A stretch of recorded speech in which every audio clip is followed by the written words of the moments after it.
ब्रह्मा जी ने सृष्टि बनाई केवल पैदा करने लोगों को, केवल 4 लोगों को, 4 ही लोगों से सृष्टि बन गई। आप लोग खुद ही दिमाग लगाएं, इसका मतलब है पूरी की पूरी गप है, सृष्टि ब्रह्मा जी ने नहीं। गलत तो नहीं बता?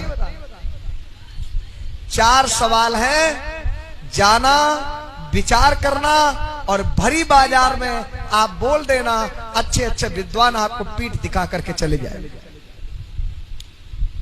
जितने भी 33 करोड़ देवी देवता हैं सबकी फोटो आप लोगों ने नहीं देखी होगी, लेकिन राम कृष्ण शंकर ब्रह्मा विष्णु इनकी तस्वीरें तो आप लोगों ने कैलेंडरों में देखी होंगी। देखी है कि नहीं देखी है? ठीक। अब सवाल यह है, कपड़े का आविष्कार किसने किया? भगवान ने, इंसान ने? बोलिए एक साथ में आगे से पीछे तक, कपड़े का आविष्कार किसने किया? क्योंकि इतिहास में हम आदि मानव की कथा पढ़ते हैं कि यहाँ पर जब कपड़े का आविष्कार नहीं था तो आदि मानव नंगा रहता था, जानवरों की खाल से और पेड़ की पत्तों और उसकी छाल से अपने शरीर को, इतिहास कहता ना, मतलब जानवरों की खाल से, पेड़ पौधों की पत्तों और उसकी छाल से अपने शरीर को ढकता था।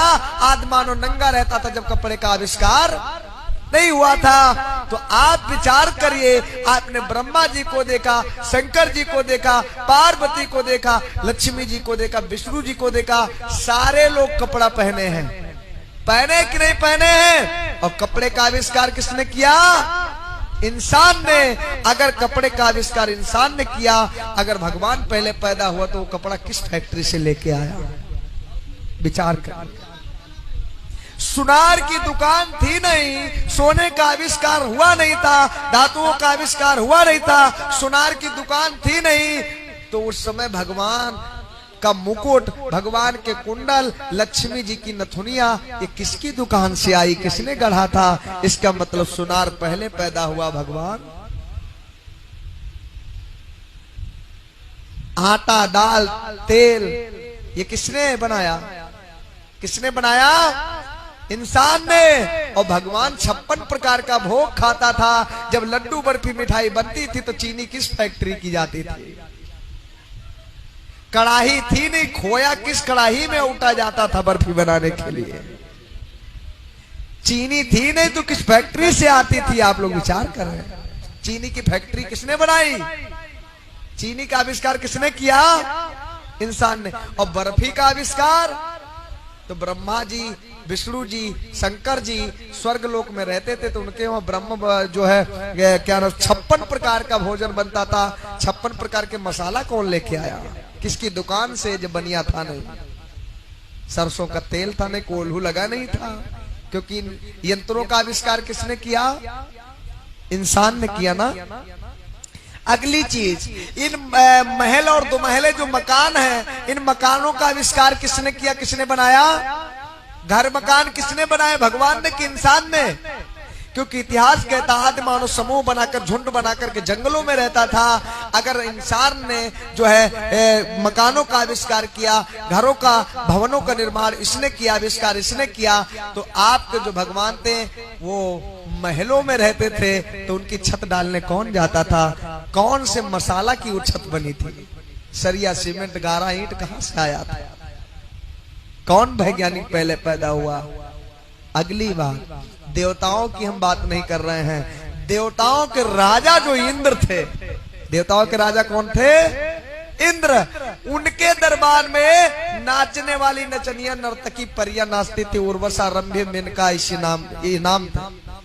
उर्वशी, रंभा, मेनका नाम की परियां उनके वहां नाचती थी। ढोलक बजती थी, नगाड़ा बजता था, हारमोनियम बजती थी, पैरिश बजती थी, घुंघरू भी बांध करके वो नाचती थी। अब विचार करिए, ढोलक बनाने वाला कौन? बजाने वाला कौन?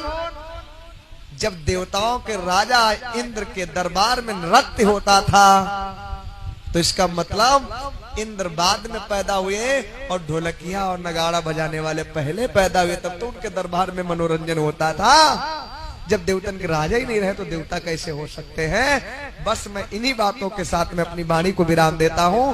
अगर एक भी बात अगर आपको लगे कि ये झूठ है तो अपने दिमाग से कस के मंथन करना, खो तर्क की कसौटी पे कसना, और जब कसोगे तो सत्य निकलेगा कि क्या सही है क्या गलत है। दूध तो सब पैदा करते हैं, दूध खाना सब जानते हैं, लेकिन दूध के अंदर घी छिपा है सबको नजर नहीं आता।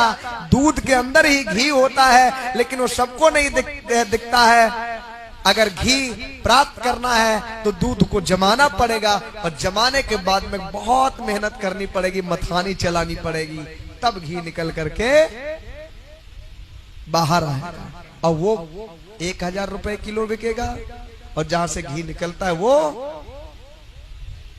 50 रुपए किलो बिकेगा, 1000 रुपए कुंटल बिकेगा।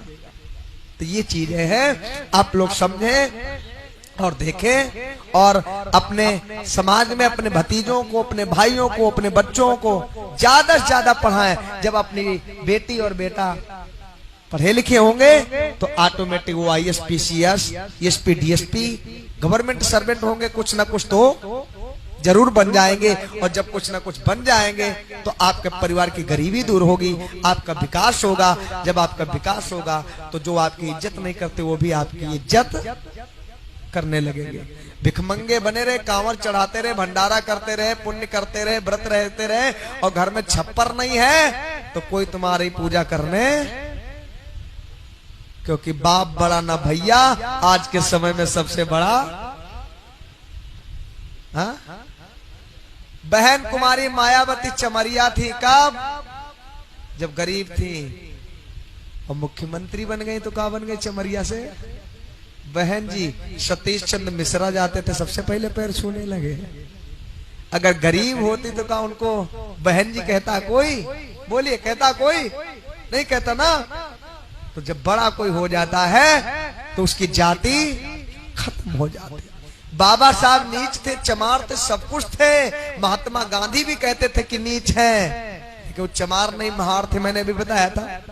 बाबा साहब नीच थे, शूद्र थे, सब कुछ थे। महात्मा गांधी, नेहरू सब जानते थे, लेकिन बाबा साहब के पास जब 32 डिग्रियां हो गई, वो डॉक्टर, मास्टर और बैरिस्टर सब कुछ बन गए, तो नेहरू जी ने सबसे पहले अपनी मौसी की बिटिया उनके संग ब्याह दी। जो बाबा साहब की दूसरी पत्नी थी सविताबाई, वो पंडित जवाहरलाल नेहरू की सगी मौसी की बिटिया थी। वैसे वो नीच थे, और जब वो सक्षम हो गए तो सबसे पहले अपनी बिटिया भी आए दिए। ये समझिए, जब सक्षम हो जाएंगे तो आपकी जाति खत्म हो जाएगी। अगर आप गरीब है तो किसी भी बिरादरी की हो, इज्जत आपकी। ये जमाना है। और सक्षम आप कब होंगे? हवन यज्ञ का भंडारा कांवर ढोने से नहीं। सुबह 2 घंटियां बजती हैं, एक विद्यालय की और एक देवालय की। देवालय मतलब मंदिर की, एक स्कूल की और एक मंदिर की। मंदिर जाओगे भिखारी बनोगे, स्कूल जाओगे अधिकारी बनोगे। अब तुम्हें क्या बनना है? कौन सी घंटी की तरफ भागना है? मंदिर वाली घंटी की तरफ या स्कूल वाली घंटी की तरफ? ये आपके ऊपर निर्भर करता है। जैसा आप चाहें वैसा बन सकते हैं। हम नहीं कहते कि, मैंने अभी बताया था कि तुलसीदास जी ने अपनी रामचरितमानस में लिखा है कि सकल पदार्थ है जगमाही, कर्महीन नर पावत नाही। दुनिया में सब कुछ है, आप प्राप्त करना चाहो तो सब कुछ प्राप्त हो सकता है, लेकिन कब? जब मेहनत करेंगे, परिश्रम करेंगे तब। बोलिए भगवान बुद्ध की।